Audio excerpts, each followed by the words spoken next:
Nous avons profité tout l'été des prairies fleuries. Avant l'hiver, un nettoyage s'impose pour faciliter la floraison du printemps prochain. Allons à la rencontre de Pierre-Adrien pour découvrir les étapes de l'entretien.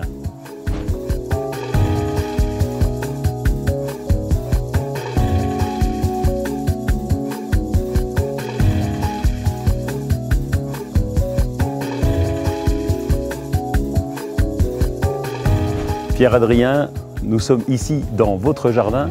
Vous avez également installé des jachères fleuries et nous sommes à l'automne. Parlons un peu d'entretien. Alors Roland, déjà l'entretien va dépendre du type de prairie fleurie qui a été installé. Donc ici, j'ai mis un mélange de plantes annuelles et de plantes vivaces. Et là derrière nous, ce sont des plantes annuelles. Quel type de plantes on peut trouver dans ces prairies? Dans la prairie annuelle, vous allez trouver des fleurs qu'on va semer chaque année au printemps, qui vont être extrêmement florifères, mais il faudra renouveler le semis chaque année. Et côté vivaces et plantes annuelles, les vivaces vont s'installer pour plusieurs années au jardin et on complétera simplement avec un nouvel apport de plantes annuelles chaque année. Maintenant, passons à l'action. Allons-y. Ici, vous avez fait un semis au printemps.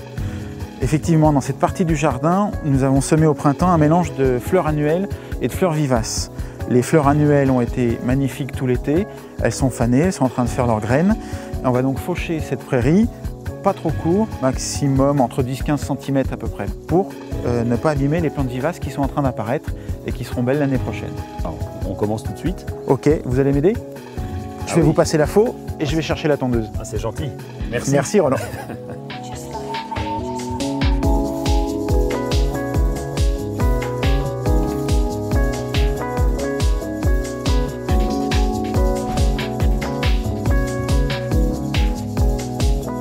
Vous employez les grands moyens avec l'autoportée, s'il vous plaît. Effectivement, j'ai la chance d'avoir un grand terrain, donc j'ai besoin d'une autoportée pour traiter les surfaces. On peut faire ça aussi facilement avec sa tondeuse, sous certaines conditions bien sûr. Lesquelles? Alors, premièrement, il faut régler la hauteur de coupe au maximum pour protéger toujours nos vivaces. Et on va enlever le bac des herbes, bien sûr, puisqu'on veut que ces herbes se répartissent sur le terrain. Ça va permettre d'étaler au maximum ce que vous venez de faucher et ça va permettre de répartir les graines le mieux possible sur toute la surface. Les graines des annuelles qu'on a vues tout à l'heure et qui vont se ressemer comme ça.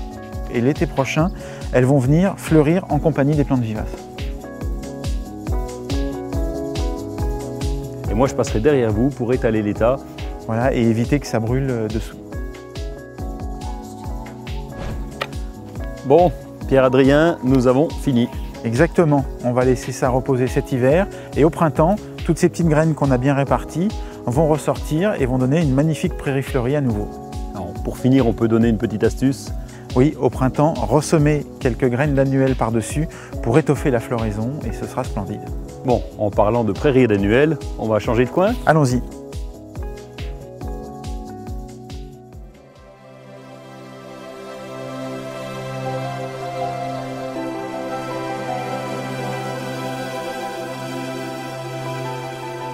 Les mélanges sont encore très fleuris autour de nous.